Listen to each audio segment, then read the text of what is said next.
Good evening, everyone. I'm Jim Kircher. A bit of a change tonight. Casey Nolan is helping with the coverage of the death of Missouri State Auditor and Republican candidate for governor, Tom Schweik. That story, the personal aspects and the political ramifications, is still developing. So while Casey is working on that, we're going to be exploring a topic tonight that we've been thinking about for quite some time. This is part of our American Graduate Initiative. And while it might seem odd on a cold, wintry night to be talking about our plans for the summer, not really, not if you've got kids. We'll be talking about what kids might be doing, could be doing, should be doing during the summer break, and the impact that has on their progress in school. Who's moving ahead during the summer? Perhaps more important, who's falling behind? Stay tuned. And on Stay Tuned, you drive the discussion. We bring local experts, journalists, and civic leaders together to have tough conversations for a stronger St. Louis. Tweet us your insights on tonight's topic, and you've got a seat at the table. With a few national experts and a panel of community members, this is the show bringing more light and less heat to the issues that matter. So stay tuned.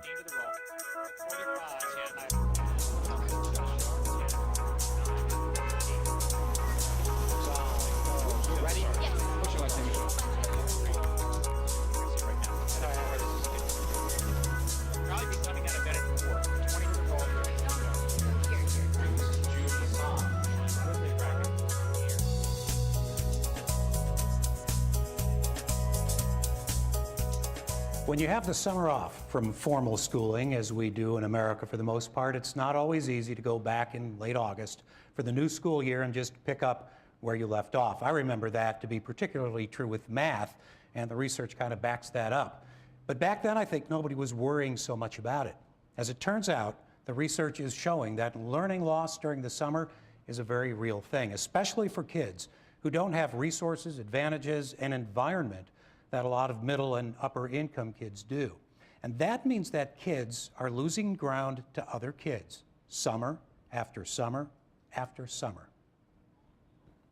Let's look at two children, one from a middle-income family, the other from one of the millions of low-income American families. As the two kids head off to kindergarten, look what happens. The middle-income child starts out with a 6-month lead. The low-income child is already falling behind because of a lack of access to early reading and preschool education. During their year in kindergarten, in the same school and classroom, the two children will learn at about the same rate, so we'll move them both forward 9 months. But look what happens in that first summer between kindergarten and first grade.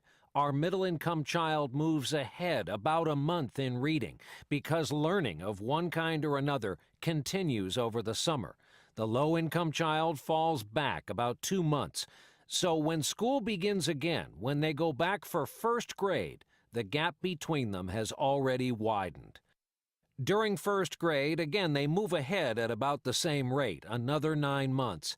That next summer, the activities and lifestyle of the middle-income family keep that child moving forward, but the low-income child has fewer opportunities to reinforce good habits like reading, and that child falls farther behind. Then we come to second grade, and again, our two children learn at the same rate. But the summer after second grade sets our low-income child back again, and our middle-income child moves forward again, and the gap widens again. By just the third grade, the two children are already far apart. By the end of fifth grade, the gap between the children is 2.5 to 3 years. It will keep growing through middle school. So you see, without addressing what's happening during the summer, it is impossible to ever catch up. It's impossible to close the gap. No matter how much high-quality learning goes on from September to June, every year the gap widens. So if we're not talking about keeping kids in school all summer long, and we actually will talk about that a little bit, what kind of programs are out there that can help? Either minimize the learning loss or move kids ahead or just keep them interested and active. We will be talking about that tonight, but before that, here's what some of the experts are telling us about why we should care. So we know from more than 100 years worth of research that all kids, regardless of their income level, lose skills in math over the summer without practice. So on average, kids are losing 2 to 3 months worth of those hard-earned school year skills over the summer without practice. What we know in literacy is a little bit different. So whereas middle and higher income kids really retain and even grow their literacy skills over the summer months, we see low income kids lose 2 to 3 months worth of their hard-earned school year skills in literacy over the summer as well. And you can imagine a few reasons why this might be the case. It takes a little more effort to practice math skills, so where they're not as common in our day-to-day lives. You really have to work intentionally at math skills. But literacy, especially in middle and higher income homes, is everywhere. You have books, you have reading materials, you have educational trips. But in low income homes, we might not have as many books. We might not have as many readers. And so you can imagine kind of where that difference comes into play. There's some studies that have followed kids, have compared lower and middle income kids over the summer and found that 2/3 of the achievement gap in reading could be attributed to what happens during the summer. So summer learning loss is a huge drag on everything that we're trying to do in education, and is a really, really important focus to thinking about closing both the achievement and the opportunity gaps. So some of the critical benchmarks that we look at in summer learning are third grade reading proficiency.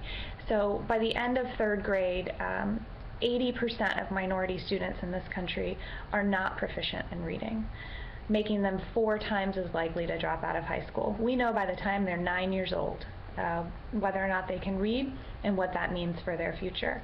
So summer learning programs are critical across the country in those pre-kindergarten through third grade years to get kids on track with reading so they can meet that critical benchmark. I've been working on this issue since 2007, and it's really, awareness has increased greatly since then.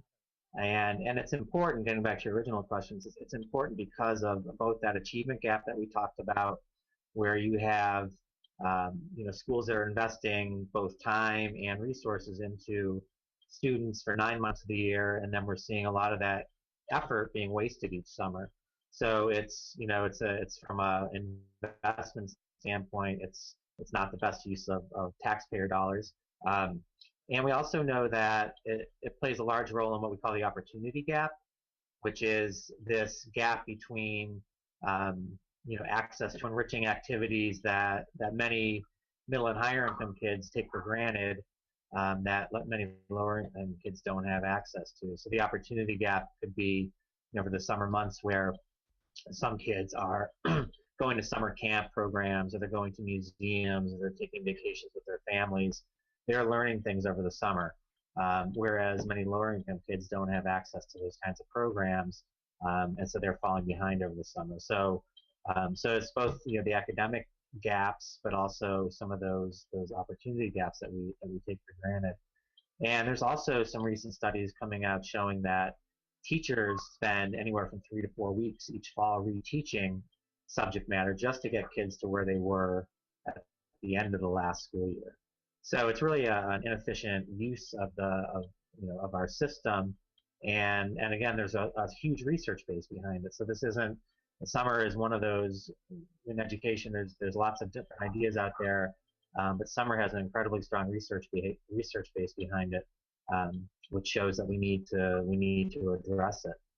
And then we're also seeing a lot of growth in technology, right, and using apps and using websites and all sorts of learning opportunities for kids. So there's a whole host, and we're seeing more and more opportunities and more options out there for summer. But really, the key is keeping kids engaged. It can look and feel different for each kid, but the key is that they're reading, they're practicing their math.